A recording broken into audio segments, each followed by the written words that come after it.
हाँ जी बेटा। तो हमने अपने टोटल कैश बुक के अंदर आई थिंक 3 लेक्चर हो गए शायद अपने खत्म, ऐसे ही है ना। तो लेक्चर 1 में शायद हमने इंट्रोडक्शन पढ़ी थी पूरी की पूरी की कैश बुक का मतलब क्या होगा, छोटे छोटे बीबीओ के नाम पढ़े थे, वो पढ़ा था। इंट्रोडक्शन नंबर लेक्चर नंबर 2 में शायद हम लोगों ने जीएसटी का इंट्रोडक्शन पार्ट शायद खत्म कर लिया था पूरा का पूरा डिटेल में, है ना। और हमने अपनी सिंगल कैश बुक आज पूरी की पूरी ओवर कर ली थी, कल खत्म हो गई हमारी सिंगल कॉलम कैश बुक। और आज हम लोग बेटा जो स्टार्ट करेंगे ना, वो क्या स्टार्ट कर रहे हैं अपन आज, डबल कॉलम कैश बुक। याद है आप लोगों को 4 टाइप की कैश बुक कौन सी पड़ी थी, single column cash book, double column cash book, triple column cash book और पेटी कैश बुक। और बताओ हमारे सिलेबस के अंदर बताओ मैंने क्या कहा था, ट्रिपल कॉलम कैश बुक हमारे सिलेबस का पार्ट नहीं है। हमें क्या पढ़ना है, only and only single column, double column and पेटी कैश बुक पढ़ना था। कैश कॉलम, बैंक कॉलम और डिस्काउंट कॉलम, वो डिस्काउंट खुल जाता है, बट हमारे सिलेबस में आई नहीं तो क्यों पढ़े भाई उसको। ठीक है, करें स्टार्ट, सीखिए।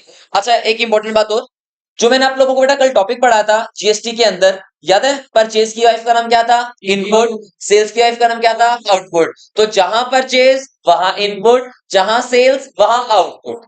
तो 4 वर्ड्स बन जाएंगे तुम्हारे पास, input CGST, input SGST, output CGST, output SGST. Clear हो गया था। फिर आईजीएसटी के भी 2 पॉइंट बन जाएंगे, इनपुट आईजीएसटी और इनपुट सॉरी आउटपुट आईजीएसटी, याद है। फिर मैंने आप लोगों को कल बताया था बेटा 2 टाइप की परचेज होती है, 2 टाइप की सेल्स होती हैं, कौन कौन सी, इंट्रा परचेज, इंट्रा सेल। फिर और क्या बताया था साथ में, इंटर परचेज और इंटर सेल, सारी चीजें था, इंटरस्टेट और इंट्रास्टेट, याद है सारी बातें। इंट्रास्टेट का मतलब क्या था, विद इन द स्टेट, और इंटरस्टेट का मतलब क्या था, आउटसाइड द स्टेट। अच्छा एक बात बताओ, जब स्टेट हमारी इंट्रा होती है तो बताओ कौन से टैक्स लगते हैं, तो सीजीएसटी और एसजीएसटी। जब हमारी इंटरस्टेट होते तो क्या लगेगा, IGST. What the full form of IGST, integrated integrated goods and services tax. तो integrated goods and service tax is the combination of CGST and SGST. Clear हो गया था, सारे पॉइंट समझ में आ गए थे। अब आज हम लोग बेटा स्टार्ट करेंगे अपना लेक्चर नंबर 4, जिसका नाम क्या होगा, डबल कॉलम कैश बुक। चलो मेरे साथ लिखना शुरू करो बेटा, डबल कॉलम कैश बुक के बारे में पहले बात है कुछ। It includes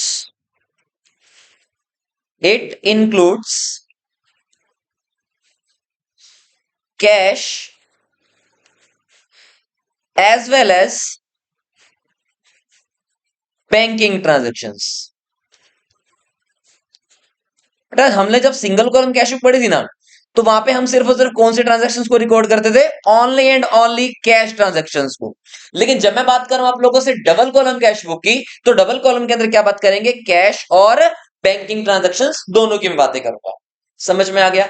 और इसी टॉपिक के अंदर बेटा हम लोग इसी डबल कॉलम कैश बुक के अंदर ही हम लोग एक टॉपिक के बारे में बात करेंगे, जिसका नाम है कॉन्ट्रा एंट्री। क्या नाम है, कॉन्ट्रा एंट्री। तुमने गेम खेली है कभी कॉन्ट्रा, बचपन में? कभी नहीं खेली यार। मेरी फेवरेट गेम हुआ करती थी 2004 में, एक गेम आती थी कॉन्ट्रा, वो गन वाली गेम होती थी ये। शायद मैंने तुमने अपने बचपन में खेली है कि नहीं खेली यार, खेली है कॉन्ट्रा। कॉन्ट्रा कैसेट वाली गेम आती थी, हाँ कभी खत्म नहीं होती थी वो बंदूक वाली, डिस्को डिस्को वो वाली आई थिंक ऐसे था। हाँ, तो हम लोग बेटा कॉन्ट्रा एंट्री हम लोग कहाँ पे डालनी सीखेंगे, डबल कॉलम कैश बुक के अंदर। लो जी, डबल कॉलम कैश बुक, यहां सीखेंगे हम लोग contra entry, discussed later. Contra entry बनाना सीखेंगे, यहां डाल के लिख दो बेटा डिस्कस्ड लेटर, डिस्कस्ड लेटर। और कॉन्ट्रा एंट्री बेटा हमेशा कहां पे यूज होती है, डबल कॉलम कैश बुक के अंदर, सिंगल कॉलम कैश बुक कभी भी कॉन्ट्रा एंट्री यूज नहीं होगी। चलिए आगे, अब लिखो डाल के heading, format of double column cash, format of double column cash book,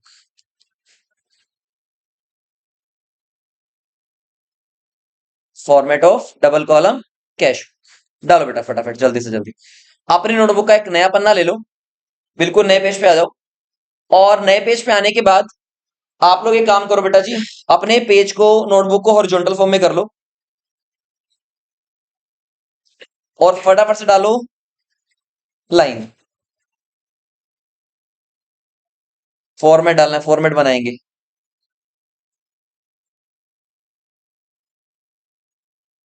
पहले मैं बनाऊंगा फॉर्मेट, उसके बाद आप लोग बनाएंगे, ठीक है।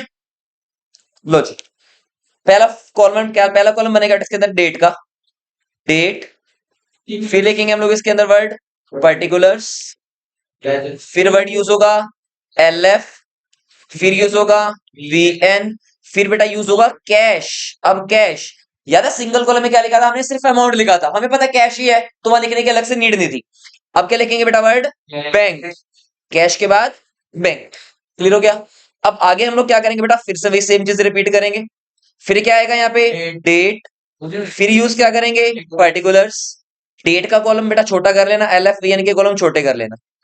डेट पर्टिकुलर्स LF VN, एक डालेंगे कैश कॉलम और एक क्या आएगा अपना बेटा अपना बैंक कॉलम भी आ जाएगा। थोड़ा सा इसको मैं बड़ा करता हूँ, आप लोग भी बनाओ, जल्दी बनाओ फटाफट से आप लोग। कोई बात नहीं बेटा बनाना तो पड़ेगा, कोई बात नहीं बन जाएगा, जल्दी बनाओ फॉर्मेट फटाफट। डेट पर्टिकुलर्स को स्पेस बेटा ज्यादा देना, मतलब पूरा आ जाए इतना देना है। LF VN कैश कॉलम और बैंक कॉलम। लो जी। मैंने बैंक कॉलम के साथ एक डबल लाइन लगा देता ताकि थोड़ी सी क्लैरिटी हो जाए अपने को।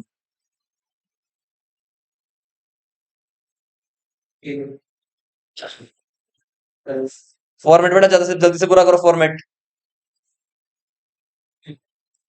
डेट, फिर से पर्टिकुलर्स, फिर से LF, फिर से VN, फिर से क्या आएगा कैश कॉलम और बैंक कॉलम। अच्छा क्या फॉर्मेट बेटा पूरा हो गया है क्या हमारा, जैसे हमने सीखा था? नहीं अभी नहीं हुआ, बताओ क्या रह गया। एक वर्ड लिखना रह गया बेटा जी, इसके ऊपर टॉप पे रिसीट्स, और बताओ रिसीट्स के ऊपर भी क्या लिखते थे बेटा, पॉजिटिव का साइन। और यहाँ पे क्या लिखेंगे पर्टिकुलर्स में पेमेंट्स, और पेमेंट्स के ऊपर नेगेटिव का साइन। इधर क्या है साइड, डेबिट है, और ये साइड क्या है बेटा अपनी क्रेडिट साइड है। तो डेबिट साइड में क्या होगा पैसे का आना, और क्रेडिट साइड में क्या होगा बेटा पैसे का जाना। अब जहां पे आपने लेफ्ट हैंड साइड में शायद आपके पास अगर स्पेस बचा हुआ है ना, तो बेटा यहाँ पे लिख लो रूल। नहीं नहीं मतलब एक पिछले पेज पे शायद आपने अगर छोड़ा हो तो कोई पेज, या लिख लो बेटा कुछ रूल। इंपॉर्टेंट बात लिखिए बेटा फिर से। अगर बेटा जी लिखा हुआ आप लोगों के पास balance of cash in hand, क्या लिखा हुआ है बेटा balance of cash in hand, तो बताओ जरा, मैंने आप लोगों को बताया था क्या यूज होता है वर्ड इसके लिए, टू बैलेंस BD, बताया था ना, क्या यूज होगा वर्ड टू बैलेंस BD। अच्छा अगर लिखा हुआ है balance of cash at bank, balance of cash at bank, बेटा जब भी आप लोगों के पास स्टार्टिंग के अंदर कोई भी बैलेंस मिल जाए ना यार, कोई भी बैलेंस हो किसी भी चीज का हो, चाहे कैश का हो बैंक का हो, एक ही बात लिखी जाएगी क्या, टू बैलेंस BD। समझ में आया? स्टार्टिंग करने के लिए यूज होता है ब्रॉट डाउन, क्लोज करने के लिए यूज होता है बेटा क्लोज और कैरी डाउन। ठीक है जी। अब एक इंपॉर्टेंट बात, तीसरा पॉइंट, ये है पॉइंट नंबर 1, ये है पॉइंट नंबर 2, और ये बेटा पॉइंट नंबर 3। अच्छा जरा एक बात बताओ, क्या हमारे बैंक का बैलेंस नेगेटिव हो सकता है या ऑलवेज पॉजिटिव रहेगा? कैसे? याद करो मैंने आप लोगों को एक बात बताई थी, मान लो मेरे अकाउंट के अंदर बेटा 50,000 रुपीज पड़े हुए हैं, और मैंने क्या किया बैंक से ना ओवरड्राफ्ट फैसिलिटी लेकर के 60,000 रुपए निकलवा लिए, तो इसका मतलब इस टाइम पे मेरा अकाउंट किस में पड़ा हुआ है, नेगेटिव में पड़ा हुआ है। तो बेटा जी बैंक बैलेंस आप लोगों का नेगेटिव भी हो सकता है, तो लिखो यहाँ पे बेटा बैंक बैलेंस, बैंक बैलेंस में नेगेटिव और भी पॉजिटिव, मतलब बैंक का बैलेंस आप लोगों का नेगेटिव भी हो सकता है और बेटा बैंक का बैलेंस आप लोगों का पॉजिटिव भी हो सकता है। अच्छा अगर बैंक बैलेंस आप लोगों का नेगेटिव है, बैंक बैलेंस आप लोगों का नेगेटिव है, तो इसका मतलब वो बैलेंस कौन सा होगा, डेबिट होगा या क्रेडिट होगा, सोच के देखो। हाँ जी नेगेटिव बैलेंस है। नॉर्मली नॉर्मली मुझे बताओ बैंक बैलेंस हमारी एसेट है या लायबिलिटी है? एसेट है ना बैंक बैलेंस, लेकिन अगर वो बैंक बैलेंस पॉजिटिव है तो एसेट है ना, अगर बैंक बैलेंस नेगेटिव है तो हमारे लिए क्या बनेगी बेटा, वो एक लाइबिलिटी, क्योंकि वो बोझ हमारे ऊपर है। क्लियर है? और अगर बैंक बैलेंस का बेटा बैलेंस पॉजिटिव है तो वो क्या बनेगा हमारे लिए, हमारी एसेट बनेगी। और अगर बैंक बैलेंस हमारे लिए नेगेटिव है, लाइबिलिटी है, तो बैलेंस क्या बनेगा? क्रेडिट। अगर बैंक बैलेंस हमारे लिए हमारी एसेट है तो क्या बनेगा बेटा? Balance debit. तो अगर नेगेटिव बैलेंस है तो बेटा इसके लिए मैं एक वर्ड यूज करूंगा, क्योंकि अब तो बिजनेस स्टार्ट ही कर रहे हैं हम लोग, स्टार्टिंग ही हो रही है हमें तुम्हारी। तो यहां पे बेटा वर्ड यूज होगा बाय बैलेंस बीडी। अगर नेट बैलेंस क्या होगा? नेगेटिव। तो अगर हमारे बैंक का बैलेंस पॉजिटिव है तो टू बैलेंस बीडी, अगर हमारे बैंक का बैलेंस नेगेटिव है तो बाय बैलेंस बीडी से स्टार्टिंग कर लेंगे हम लोग। इजी है ना, कोई दिक्कत नहीं है। हाँ तो बाय से स्टार्ट करूंगा, बाय बैलेंस बीडी, वही बोला मैंने। यहां तक बेटा समझ में आई बातें? डेबिट है तो टू साइड में, क्योंकि याद है मैंने आप लोगों को बताया था कैश बुक का रूल ही क्या कहता है यार, अगर डेबिट में कोई भी चीज लिख रहे हो तो टू लगा के लिखोगे, क्रेडिट में कोई चीज लिख रहे हो तो बाय लगा के लिखोगे। तो सिंपल सा रूल है अपने पास। क्लियर हो गया? चलो एक सिंपल से एग्जांपल से बेटा मैं बात करता हूं। अब ना मैं ट्रांजैक्शंस बेटा जी लिखूंगा नहीं, डायरेक्टली काम करेंगे, क्योंकि हम लोग इतने ट्रेंड हो गए हैं कि डायरेक्टली फटाफट स्टूडियो में काम करना सीख सकते हैं हम लोग अपना। क्लियर है? लिखो बेटा डेट। सबसे पहले नंबर पे लिखो आप लोग अप्रैल 1, अप्रैल 1 2022। लो जी, यहां लिख दो मैं अप्रैल 2022 और डेट क्या डाल देता हूं मैं 1। ठीक है जी। मैंने आप लोगों से बोला balance of cash in hand 50,000 और balance of cash at bank 1 lakh. बताओ कैश इन हैंड का कितना बैलेंस है? 50,000 और कैश एट बैंक का कितना बैलेंस है? 1 लाख। अब इसका मतलब बताओ ये दोनों बैलेंस पॉजिटिव है या नेगेटिव है? पॉजिटिव है। तो मैंने आप लोगों को बताया था पॉजिटिव बैलेंस के लिए बेटा यूज क्या होता है वर्ड? To balance BD. लो तो लिख दो यहां पे टू बैलेंस बीडी। इसका क्या मतलब है? हमारे कैश में कितना बैलेंस पड़ा हुआ है? 50,000 और बैंक में कितना बैलेंस पड़ा हुआ है? 1 लाख रुपए। Balance of cash in hand 50,000, balance of cash at bank 1 lakh. क्या चीज? तो कैपिटल अकाउंट। अगर हम लोग बेटा नया बिजनेस स्टार्ट करते हैं ना तो हम लोग कैपिटल अकाउंट ही लिखते हैं यहाँ पे। सीधा लिखते हैं। हाँ, क्योंकि बेटा ये पता है कौन सा वाला बैलेंस था, जैसे पिछले साल हमने अपनी कैश बुक क्लोज किया होगा तो अगले महीने की वो एक तरफ से ओपनिंग बैलेंस बन जाता है ना, पॉजिटिव बन जाता है, इसलिए उसके लिए टू बैलेंस बीडी यूज होता है। ठीक है ना, इसके लिए कुछ दिखाना नहीं होता, ये हमारा पिछला बैलेंस है, क्योंकि अभी तुमने स्टार्ट किया ही नहीं इस महीने की ट्रांजेक्शन्स को, तो अब शुरू करेंगे वो तो, लेकिन हम लोगों को ये तो दिखाना पड़ेगा ना कि हमारे गल्ले में कितना पैसा पड़ा है या हमारे बैंक में कितना पैसा पड़ा है, उसके लिए यूज होता है ये। ठीक है, तो जब भी स्टार्टिंग की पहली तारीख को या तो क्या होगा? टू बैलेंस बीडी, या तो क्या होगा? By balance BD. अगर बैंक होगा तो हो सकता है नेगेटिव बैलेंस हो तो क्या लिखेंगे? By balance BD. अच्छा कभी सुनने में आया मेरे पास माइनस के 50 रुपए पड़े हैं कैश में? होता है कभी? कैश का कभी नेगेटिव होएगा? सोच के देखो यार, कभी होगा ही नहीं कैश का नेगेटिव। समझ में आया? कैश का कभी भी नेगेटिव होता ही नहीं। क्लियर है? समझ आ गया? ओके। अब लिखो ट्रांजेक्शन नंबर 2। मैं ट्रांजेक्शन लिख देता हूं, ऐसा करते हैं ताकि पजल ना हो तुम लोग। लो जी, हाँ लिख लो। 2 अप्रैल 2020 मैंने आप लोगों से कहा ही purchased furniture for ₹50,000, half amount paid by cash and balance through bank. क्या मतलब है? सोच के देखो क्या मतलब है।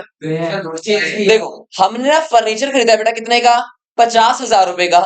और सोच के देखो अगर फर्नीचर बेटा खरीदा है तो पैसा तो देना पड़ेगा, पैसा तो दिया होगा। वो कह रहे कि भैया आपने ना आधा पैसा यानी कि हाफ, हाफ तो किससे पे किया? कैश से। और हाफ किससे पे किया? बैंक से। इसका मतलब सोच के देखो, फर्नीचर खरीदा है, फर्नीचर, तो पैसा आएगा या जाएगा? पहले तो मुझे ये बताओ। आप कहोगे भैया पैसा तो हमारे हाथ से जा रहा है। डेट क्या थी? 2 अप्रैल। लो जी 2 तारीख लिख दो यहाँ पे। तो क्या लिखूं बेटा word? Bye furniture account, bye furniture account. बताओ कैश में कितना पैसा लिखेंगे?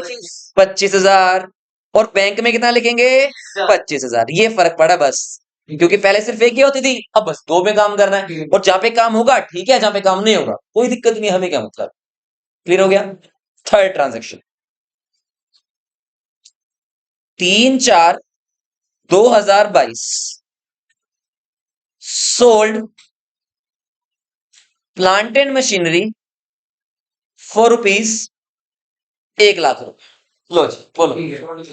हमने सोल्ड कर दी प्लांट एंड मशीनरी 1,00,000 की। तो सोच के देखो पैसा आएगा या जाएगा?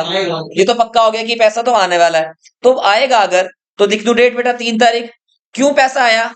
क्योंकि हमने प्लांट एंड मशीनरी को बेच दिया था। अच्छा क्या बता रहा है कैश या बैंक? अगर कुछ नहीं कह रखा तो कैश होगा ऑटोमेटिकली। ठीक है बताओ कितने रुपए की बेची थी? 1,00,000। तो हमारे हाथ में 1,00,000 रुपया आ जाएगा। अब यहाँ पे क्या लगा देंगे? हाइफन लगा देंगे, क्योंकि बैंक की बात ही नहीं हुई ना, इसलिए बैंक में हाइफन लग जाएगा, क्योंकि बैंक की ट्रांजेक्शन ही नहीं है। नहीं नीड नहीं होती बेटा, इतने सारे लगा लगा के थक जाओगे यार, क्या करोगे? ब्लैंक छोड़ दो, कोई दिक्कत नहीं। यहाँ तक बेटा क्लियर होगी बातें? ब्लैंक, अभी ब्लैंक छोड़ना। नेक्स्ट लिखिए बेटा 4/4/2022 सैलरी पेड फॉर रुपीज 10,000। लो जी बताओ कैश में आएगा बैंक में आएगा? कैश में आएगा भाई, क्योंकि बोला ही नहीं गया कुछ भी पैसे दिए कैसे हैं। तो डेट लिखो 4, क्या लिखोगे word? By salary account, by salary account. कितने रुपए? 10,000 रुपए। तो बैंक का बैलेंस खाली छोड़ दें। समझ में आ गई बातें? आगे लिखिए 5 तारीख 5 अप्रैल 2022 लिखे, समझे? Okay. He purchased goods for rupees 20,000 CGST 6%, SGST 6%। अब बताओ, अब आ गई कल वाली चीजें। Yes sir. पहले ये बताओ कि पैसा आ रहा है या जा रहा है? ये तो पक्का हो गया यार कि पैसा जा रहा है ना, तो कहां जाएगा? ये क्रेडिट साइड में जाएगा, ये तो पक्का हो गया, ये तो कंफर्म हो गया। 5 तारीख यही आएगी, ठीक है ना? क्या लिखोगे बेटा वर्ड? By purchase account. बताओ जरा, मैंने कल क्या बताया था? परचेज की बीवी के नाम, 2 बीवियां थी, तो क्या लिखोगे wording? By input CGST account, और फिर क्या लिखोगे? By input SGST account. बेटा सामान की वैल्यू तो कितनी थी? 20,000 रुपए। तो यहां तो मैं लिख दूंगा कितना? 20,000। बताओ जरा 20,000 के ऊपर 6% का GST लगा यार, तो कितना कितना बनेगा? 1,200 यहां होगा और 1,200 यहां पे हो जाएगा। समझे बात को? क्लियर हो गया? नेक्स्ट लिखिए बेटा पॉइंट नंबर 7/4/2022 6 तारीख को कोई ट्रांजेक्शन की छुट्टी दी, जो थोड़ा ना 6 का ही मिलेगी ऐसा कुछ थोड़ा ना, जिसकी होगी वो लिखेंगे, जिसकी नहीं होगी नहीं लिखेंगे। फिर मैंने आप लोगों को कहा received commission for rupees 50,000 CGST 8%, SGST 8%। लो टू कमीशन अकाउंट क्या आएगा? To commission okay okay okay output है CST टू और आउटपुट कमीशन अकाउंट। अब एक बात बताओ, याद है मैंने आप लोगों से कल क्या कहा था? बताओ सेल के केस के अंदर पैसा आता है या जाता है? आपने कहा था आता है, तो मैंने याद है क्या बताया था? अब किसी भी आता के केस में GST लग जाए ना, तो हर बार क्या लगेगा? आउटपुट लगेगा, क्योंकि याद है सेल की बीवी का नाम क्या था? आउटपुट। इसका मतलब वो जो पूरा माइका उसका जो खानदान है ना, वो आना है, तो जब भी आएंगे ना तो क्या लगेगा? आउटपुट ही लगेगा हर बार। समझ में आ गया? ठीक है जी। जब भी परचेज करेंगे तो इनपुट आएगा, जिस पूरा खानदान जाने वाले में इनपुट लगेगा। जब पैसा आ रहा है, सेल का केस है तो आउटपुट लग रहा था, आउटपुट के केस में हर बार यानी कि क्या लगेगा? आउट। जाने के केस, आने के केस में हर बार आउटपुट आ। ठीक है जी। तो क्या यूज होगा बेटा word? To output CGST account, और क्या लिखोगे? Two output SGST account. 4,000 बताओ पहले कमीशन की बेटा वैल्यू कितनी थी? 50,000 रुपए। ओके। और आउटपुट CGST वाले कितना बेटा बैलेंस है? 4,000। लो जी 4,000 और 4,000 बैलेंसेस क्या छोड़ देंगे? इसके ब्लैंक छोड़ देंगे, जहां पे यूज नहीं हो। क्लियर है? पहले SGST लगाना जरूरी है, CGST लगाना मतलब पहले टू आउटपुट CGST हो गया, पहले नहीं नहीं ऐसी कोई दिक्कत नहीं, ऊपर नीचे कर सकते हो। CGST SGST को ऊपर नीचे कर सकते हो। हाँ ये सेम, यानी कोई फर्क नहीं पड़ेगा, उससे कोई दिक्कत। नेक्स्ट लिखो बेटा transaction number 8/4/2022 rent paid to landlord through cheque. हम लोगों ने क्या किया बेटा, लैंडलॉर्ड की पेमेंट कर दी चेक से ₹4,10,000। बताओ पैसा आ रहा है या जा रहा है? ये तो पक्का हो गया कि जाएगा। कैश में जाएगा या बैंक से जाएगा? चेक दिया है, चेक तो बैंक से जाएगा।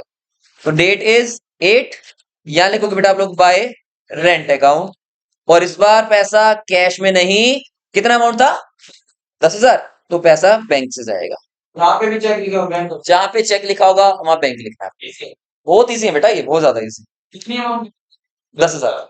लिखो बेटा ट्रांजेक्शन नंबर 10/4/2022।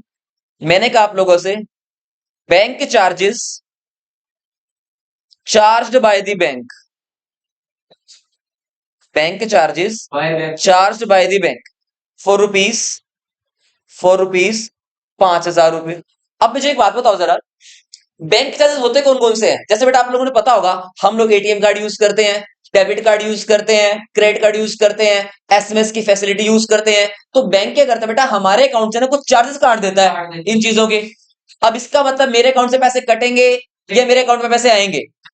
पैसे तो पक्का कटेंगे, तो पैसे पे कटेगा। तो पैसे कटने का रीजन क्या है?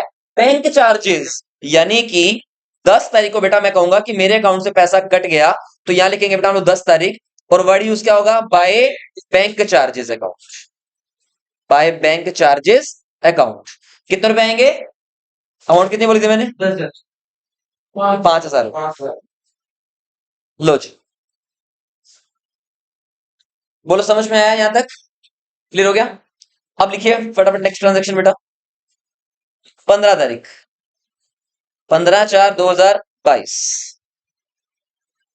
एक कस्टमर, जो कस्टमर मरता है वो बंदा कस्टमर होता है। एक कस्टमर है जो कि जिसका नाम बेटा राघव। एक कस्टमर जिसका नाम क्या बेटा? Raghav. Directly deposit in our bank account. लो जी, ₹4 ₹15,000। क्या हुआ? राघव ने ना मुझे फीस देनी थी भाई। कहता है सर कैश तो मेरे पास है नहीं देने के लिए, एक काम करो अपनी यूपीआई आईडी बताओ, अपना जीपे नंबर बताओ, मैं ट्रांसफर कर रहा हूं। तो सोच के देखो, क्या पैसा मेरे अकाउंट में आया या मेरे पास कैश में आया है? मेरे अकाउंट के अंदर पैसे आ गए, मतलब मेरे अकाउंट के अंदर पैसा क्या हो गया? प्लस हो गया। क्या हो गया? प्लस हो गया। अब बताओ जरा, जब पैसा मेरे अकाउंट में आया है तो किस पर्सन से आया है? किससे आया है? राघव से आया है ना। इसका मतलब हाँ, डाउट है क्या? हाँ बोलो बेटा। बैंक के अंदर कभी बैंक वर्ड यूज नहीं होगा। मैंने क्या कहा था? कैश बुक के अंदर हम लोगों को लिखने हैं रीजंस, कि बैंक में पैसा आया क्यों, किसकी वजह से आया? राघव की वजह से आया। और बैंक में डिपॉजिट होगा, बैंक बढ़ गया तो क्यों बढ़ा, किसकी वजह से बढ़ा, वो रीजन लिखने होते हैं हमेशा बैंक। पूरा बैंक। हाँ जी, तो मैं समझ जाऊंगा बेटा इस केस को देख करके कि राघव से मेरे को पैसे मिले होंगे, तो टू राघव। कितने रुपए मिले बेटा? 15,000। सॉरी बैंक में, बैंक। लो जी, यहां लिखेंगे हम लोग बैंक में पैसे। बोलो समझ गए? Yes sir. चले आगे फिर। लो जी, अब आगे बढ़ते हैं। 18 अप्रैल 2022 सोल्ड गुड्स टू सक्षम ₹20,000। सोल्ड गुड्स टू सक्षम ₹20,000। हाफ अमाउंट रिसीव्ड, बेटा सामान बेचा है ना तो पैसा तो रिसीव होएगा। Half amount received through cheque. लो जी, यस सर। अब बताइए क्या एंट्री पास आउट करें? टू से बैंक में 10,000 पहले ये बताओ मेरे बैंक में पैसे आएंगे या नहीं आएंगे? आएंगे सर। 10,000 आएंगे। अब मुझे ये बताओ कि मेरे बैंक में 10,000 रुपए आए हैं कि नहीं आए? आए। 10 तो आए हैं, पूरे 20 ने 10 तो आए हैं। तो याद करो जो 10 आए नहीं हम उनको ड्रॉप कर देंगे, हमें उनकी कोई एंट्री पास आउट नहीं करनी, क्योंकि उधार, हाँ नीचे नोट में लिखेंगे this transaction value ₹10,000 will not be recorded in cash flow because it is a credit transaction. ठीक है, अब बताओ 10,000 तो आ गए ना भाई, 20,000 का सामान सेल किया था लेकिन 10 तो आ गए, तो इसका मतलब क्या लिखेंगे बेटा हम लोग इसमें, टू सेल्स अकाउंट। 17 तारीख क्या यूज होगा बेटा, टू सेल्स अकाउंट। 18 है क्या, चलो 18 लिख दो, कोई बात नहीं, जो भी लिख दो। अमाउंट कितनी आएगी, 10,000। बोले यहां तक समझ में आया, पक्का क्लियर हो गया, ओके। अब बेटा जी 19 तारीख लिखो फटाफट से,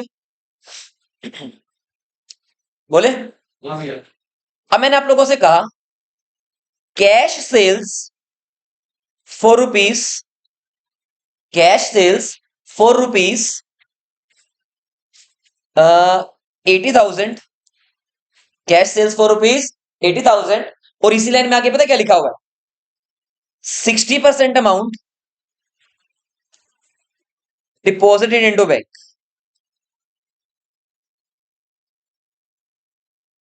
सामान बेचा किसमें, कैश में, तो कितना पैसा आया होगा 80,000 का, और उसका 60% जो पोर्शन है बेटा वो बैंक में डिपॉजिट हो गया। अब हम लोग पता है यहाँ पे क्या करेंगे, सिंपल सी बात पता है क्या है, देखो सामान कितने का बेचा है, 80,000 का। अब मुझे ये बताओ जरा, 80,000 का 60% कितना होगा, और 40% बचा हुआ कितना होगा, 48,000 तो ये होगा, और बेटा 32,000 रुपए ये होगा। ये पैसा कहां चला गया होगा, बैंक में, ये पैसा कहां हो गया, कैश में। एचओ में हुई तो क्या है, सेल, सामान तो बिका है। तो हम लोग क्या करेंगे बेटा जी, हम लोग क्या करेंगे, यहां लिखेंगे तारीख नंबर 19, यहां लिखेंगे वर्ड टू सेल्स अकाउंट, लेकिन उसका आधा पैसा 32,000 तो कहां पे आ गया, कैश में, और 48,000 कहां पे जमा हो गया, बैंक में जमा हो गया। समझ में आई बात, क्लियर हो गया। बस हमें देखना पैसा कहां कहां गया सेल होने से, पैसा कैश में आया बैंक में, कितना है, बहुत इजी है बेटा, बहुत इजी है। अब एक लास्ट ट्रांजैक्शन मैं आप लोगों के लिए लिखवा रहा हूं जो कि बहुत इंपॉर्टेंट है, most most most important transaction, contra entry. Date लिखो 25 अप्रैल 2022। लो जी। अब बेटा पहले बात तो ये सुनो ध्यान से कि कॉन्ट्रा एंट्री होती कौन सी है, याद सुनो मेरी बात को ध्यान से। बेटा सिर्फ कॉन्ट्रा एंट्री दो ही है, इसके अलावा कोई एंट्री नहीं है। क्या होंगी वो दोनों एंट्रीज लिख लो, काम एक करूंगा लेकिन लिखो एक बार दोनों लो। जब भी बेटा जी हम लोग कैश को डिपॉजिट करवाएंगे ना, यानी कि कैश डिपॉजिटेड इनटू बैंक। अच्छा एक बात बताओ, मैं जब कैश बुक के अंदर डबल कॉलम बना रहा हूं कैश और बैंक, मतलब मैं कैश का काम भी कर रहा हूं, मतलब मैं बैंक का काम भी कर रहा हूं, दोनों काम हो रहे हैं मेरी तरफ से, याद रखना, कैश का काम भी हो रहा है और बैंक का काम भी हो रहा है। तो एक बात बताओ, मैंने आप लोगों से कहा कि कैश को बेटा मैंने बैंक में डिपॉजिट करवा दिया, जरा सोच के देखना क्या हुआ होगा, कैश माइनस बैंक। इसका मतलब बैंक का जो बैलेंस होगा वो तो बढ़ गया होगा, और कैश का बैलेंस बेटा आप लोगों से कम भी हो गया होगा। तो बताओ जरा इसके अंदर दोनों वर्ड यूज हो गए ना। अभी तक तुम लोग जितनी मेरे साथ ट्रांजैक्शन पढ़ रहे थे ना, वहां पे बैंक और कैश इकट्ठे नहीं आते थे, लेकिन एक ऐसी ट्रांजैक्शन मेरे पास आ गई जिसके अंदर बैंक और कैश दोनों कंबाइंड आ गए। हाँ या ना, एक ट्रांजैक्शन और लिख देता हूं। मैंने आप लोगों से कहा कैश इज विड्रॉन, मतलब पैसा निकाल लिया from the bank, cash is withdrawn from the bank. अब बताना जरा क्या होगा, यहां पे पता है क्या हुआ है, बैंक का बैलेंस तो क्या हो गया, कम हो गया, और कैश का बैलेंस क्या हो गया, बढ़ गया। तो हाँ या ना, तो बेटा जिन भी ट्रांजैक्शन में बैंक और कैश दोनों का काम इकट्ठा हो ना, तो इन दो ट्रांजैक्शन को बेटा जी हम लोग एक नाम दे देते हैं जिसका नाम क्या होता है, कॉन्ट्रा एंट्री। क्या बोलेंगे, कॉन्ट्रा एंट्री। क्या बोलेंगे, कॉन्ट्रा एंट्री। हाँ जी बोलो। अब 2 बार लिखेंगे इसको, मैं वही लिखना सिखा रहा हूं, मैं वही लिखना सिखा रहा हूं। पहले डेट लिख लो 25 तारीख, हाँ नोट कर लो, और 25 तारीख की ट्रांजैक्शन बेटा हम लोग बना लेते हैं, 25 अप्रैल 2022। लो जी, जब इसका रट्टा नहीं मरवाऊंगा तुम लोगों को मैं, ठीक है, कॉन्सेप्ट समझेंगे पूरा। Cash is deposited into bank ₹20,000। मैंने सिंपल से बोला 20,000 रुपए भैया हम लोगों ने कहां पे जमा करवा दिए, बैंक। करो पहले काम अपना, समझा दो पहले, उसके बाद नोट डाउन कर लेना आप लोग। सुनो ध्यान से, ये तुम्हारे सामने बेटा एक चिट्ठा नजर आ रहा है कैश बुक का। अब बस मुझे इतनी बात बता दो कि प्लस कहां लगा हुआ है, ये रहा, और माइनस लगा हुआ परली साइड, नजर आ रहा है तुम लोगों को, मतलब ये आप लोगों को जो नजर आ रहा है बेटा, ये कैश का पॉजिटिव है, ये बैंक का पॉजिटिव है, ये कैश का नेगेटिव है, ये बैंक का नेगेटिव है, नजर आ रहे हैं। अब ये बताओ, अगर पहली ट्रांजेक्शन में बात कर रहा हूं, कैश बेटा बैंक में डिपॉजिट करवाया मैंने, तो ये सोच के बताओ कि कौन सा बैलेंस पॉजिटिव होगा और कौन सा बैलेंस नेगेटिव होगा। बैंक तो बैलेंस बढ़ गया। अब ये बताओ बैंक का कहां है कॉलम, जल्दी चेक करो, बैंक कॉलम कहां है, बड़ा है ना, बड़ा है ना, तो यहाँ पे बेटा जी मेरे पास 20,000 रुपए बढ़ गए हैं, बढ़ गए हैं ना। और बताना कैश का कॉलम कम भी हुआ होगा 20,000 रुपए से, तो नेगेटिव वाला कैश कम भी हो गया होगा 20,000 रुपए से। लो जी, अभी नहीं लिखना कुछ भी, मैंने सिर्फ अमाउंट लिखी है, हाँ या ना। हाँ जी बेटा, बेटा ये देखो ना, पॉजिटिव साइन लगा रखा है मैंने, मतलब जब भी कैश आएगा तो मैं डेबिट में लिखूंगा पॉजिटिव, जब भी बैंक बैलेंस मेरा बढ़ेगा तो मैं पॉजिटिव में लिखूंगा। अब इस ट्रांजेक्शन से क्या हुआ है, मेरा बैंक बैलेंस तो बढ़ा है और कैश का बैलेंस कम हुआ है, तो मैंने क्या किया है, बैंक बैलेंस को बढ़ा दिया और कैश बैलेंस को कम कर दिया। लिखना, अमाउंट लिखने समझ में आ गई है। अब तुम्हें क्या करना है बताओ, ये कॉन्ट्रा एंट्री है या नहीं है। जिस भी बात को, जिस भी ट्रांजैक्शन को तुम लोग 2 बार लिखोगे ना, वो ट्रांजैक्शन क्या बन जाएगी, कॉन्ट्रा एंट्री। और सिर्फ 2 ही ट्रांजैक्शन ऐसी बेटा जो कॉन्ट्रा एंट्री होंगी। पहली ट्रांजैक्शन जब कैश को तुमने डिपॉजिट करवाया, दूसरी ट्रांजैक्शन जब कैश को तुमने बिजनेस में से बाहर निकाला, बैंक से। अब तुम्हें क्या करना पड़ेगा, अपने लेजर फोलियो के अंदर बेटा इस ट्रांजैक्शन के सामने एक सीसी लिखना पड़ेगा दोनों साइड। क्या लिखना पड़ेगा, CC. C denotes to contra entry. अगर तुम इसको नहीं लिखोगे तो तुम्हारे मार्क्स कटेंगे। कोई भी कॉन्ट्रा एंट्री अगर आएगी तो कॉन्ट्रा एंट्री के एलएफ के कॉलम में एक वर्ड लिखना पड़ेगा सी, जिससे एग्जामिनर को बेटा पता लग जाए, चेकर को पता लग जाए कि इसके अंदर कॉन्ट्रा एंट्री है। तो सी क्या डिनोट कर रहा है, कॉन्ट्रा एंट्री को डिनोट करता है। अब तुम्हें लिखना सिखा रहा हूं, ध्यान से सुनो बेटा। अगर तुमने पैसा लिखा है बैंक में, तो सोच के देखो जरा, बैंक का बैलेंस बढ़ा हुआ या कम हुआ होगा। अच्छा, बैंक बैलेंस बढ़ने का रीजन क्या था, क्योंकि कैश डिपॉजिट कराया, तब वही तो रीजन था। तो बेटा यहाँ पे यूज होगा वर्ड टू कैश अकाउंट। मतलब अगर हाँ कॉन्ट्रा एंट्री में आ सकता है, कौन, तभी तो नाम कॉन्ट्रा बना, तभी तो नाम कॉन्ट्रा बना। देखो कैश कहां लिखा है मैंने, कैश टू लिखा है कैश अकाउंट, लेकिन पैसा कहां लिखा है मैंने, बैंक में। अब बताओ जरा, इधर पैसा मैंने कहां लिख रखा है, कैश में। बताना जरा, कैश मेरा कम क्यों हुआ, कैश कम क्यों हुआ, क्योंकि मैंने ये पैसा बैंक में डिपॉजिट करवाया था। इसलिए बेटा वर्ड यूज क्या लिखेंगे यहाँ पे, बाय बैंक अकाउंट। सिर्फ कॉन्ट्रा एंट्री के केस में ही बैंक और कैश आएंगे, बाकी और कोई भी ट्रांजैक्शन नहीं है ऐसी जिसके अंदर बैंक वर्ड यूज होगा। ये बात मेरी याद रखोगे अच्छे तरीके से। डेट बताना क्या थी, 25। एक एंट्री और करेंगे अभी, लो जी, इसके सामने 25 और इसके सामने भी 25। क्लियर है। एक सिंपल सा एग्जांपल और लेते हैं, एक और। मैंने आप लोगों से कहा 28 तारीख की बात है, 28 अप्रैल 2022। इसमें लिखिए interest allowed by the bank. लो जी, interest allowed by the bank ₹4,2000। बताओ बैंक ने बेटा जी मुझे क्या दिया है, इंटरेस्ट दिया है, तो पैसे मेरे अकाउंट में आए होंगे या गए होंगे, अलाउड बाय द बैंक। मतलब मान लीजिए मेरा ना बहुत सारा पैसा बैंक अकाउंट में पड़ा हुआ है, तो बैंक बताना मेरे बैंक अकाउंट में क्या देगा, इंटरेस्ट देगा। इंटरेस्ट देगा तो क्या मेरे घर की कुंडी खड़का के देगा, हाँ जी सर इंटरेस्ट ले लो, नहीं, वो डायरेक्टली क्या करेगा, मेरे अकाउंट में डाल देगा। तो बताओ मेरा बैंक बैलेंस बढ़ा है या कम हुआ है, बोलो, बढ़ा है। तो डेट लिख दो 28 तारीख। क्यों बढ़ा मेरा बैंक बैलेंस, इंटरेस्ट से, to interest account, to interest account. कितना अमाउंट लिखोगे, अमाउंट कितना बोलता मैंने, अमाउंट इज 2000। तो लिख दो बेटा यहाँ पे अमाउंट में कितना, 2000। हाँ बस मैं एक बार क्लोजिंग कर लो, उसके बाद कर लेना आराम से।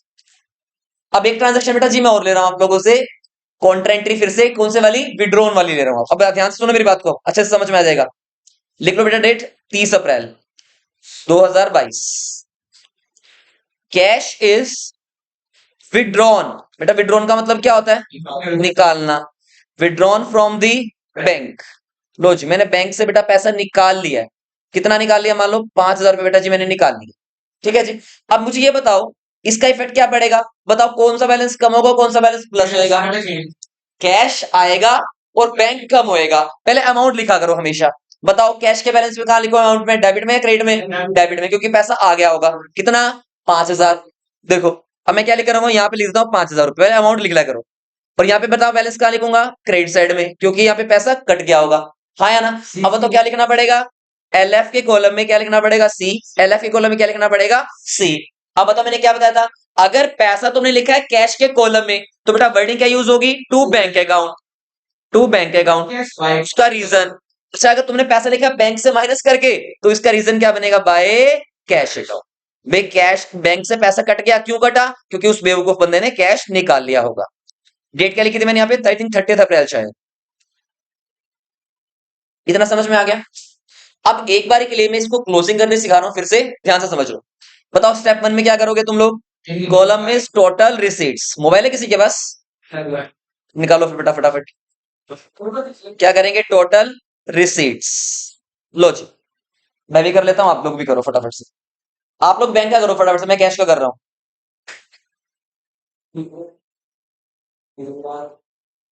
मैं कैश का कर रहा हूं, आप लोग बैंक का करो। 50,000 प्लस 150 प्लस 8,000 प्लस 20,000 प्लस 5,000। बेटा कैश का टोटल आएगा मेरा तो 2,45,000। 1,00,000। 1,95,000। Yes sir. ओके, अब आ जाइए फिर से इधर बेटा पेमेंट्स पे। लो जी, लिखो फटाफट टोटल पेमेंट्स। कैश कर रहे हो बैंक का कर रहे हो? बैंक का सर। चलो मैं कैश का कर लेता हूँ।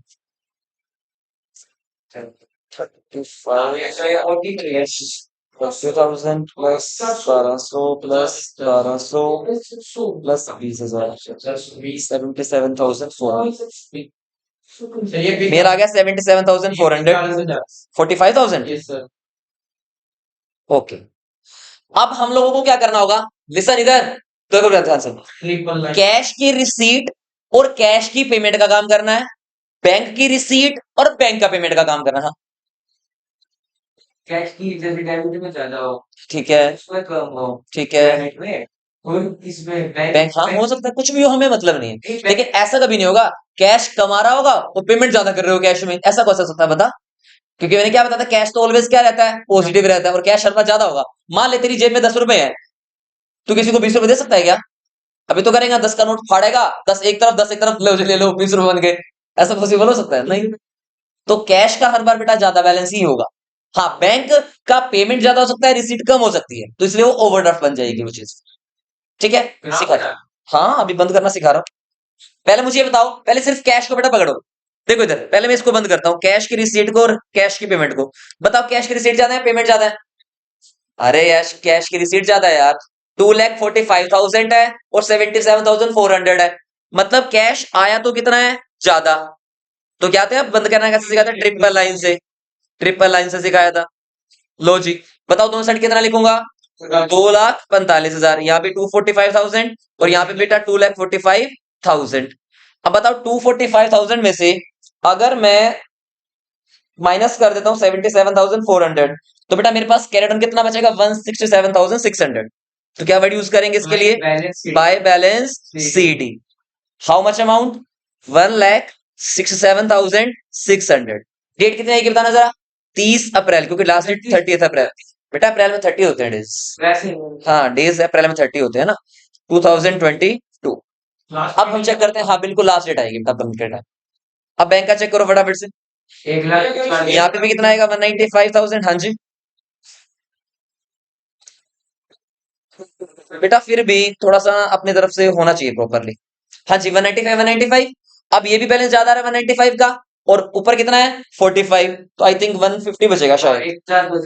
195 माइनस 45, 150 बच रहा है ना। तो बेटा बाय बैलेंस शीट तो ऑलरेडी लिखा ही हुआ है, तुम डायरेक्टली लिख देंगे कितना? 1,50,000। दोनों में भी आ सकता है सर। समझ में आया? अब हो गया ये, समझ में आ गया? यहाँ पे सीडी दोनों में भी आ सकता है। मतलब दोनों में भी By balance sheet। हाँ, कुछ भी है, कुछ भी आ सकता है। क्लियर हो गई बेटा बातें? लिखना समझ में आया कैसे लिखना है? हमें कुछ नहीं करना, बस देखना है कि पैसा कहाँ आ रहा है, कहाँ से जा रहा है। बैंक में आ रहा है, कैश में आ रहा है, बैंक से जा रहा है, कैसे जा रहा है, हमें कुछ नहीं लिखना, हमें बस रीजंस लिखने होते हैं। और कॉन्ट्रेंट के बारे में मैंने आप लोगों को क्या बताया है? कॉन्ट्रेंट के केस में हर बार बेटा एलएफ के कॉलम में क्या लिखना जरूरी है? सी कॉलम लिखना जरूरी, सी वर्ड लिखना जरूरी है। क्लियर हो गया? तो थैंक यू गाइस, बाकी हम लोग पढ़ेंगे बेटा अपने नेक्स्ट लेक्चर के अंदर। इसकी फोटो क्लिक कर लो आप लोगों को करनी है तो। भैया आपने गाइड दिया यार।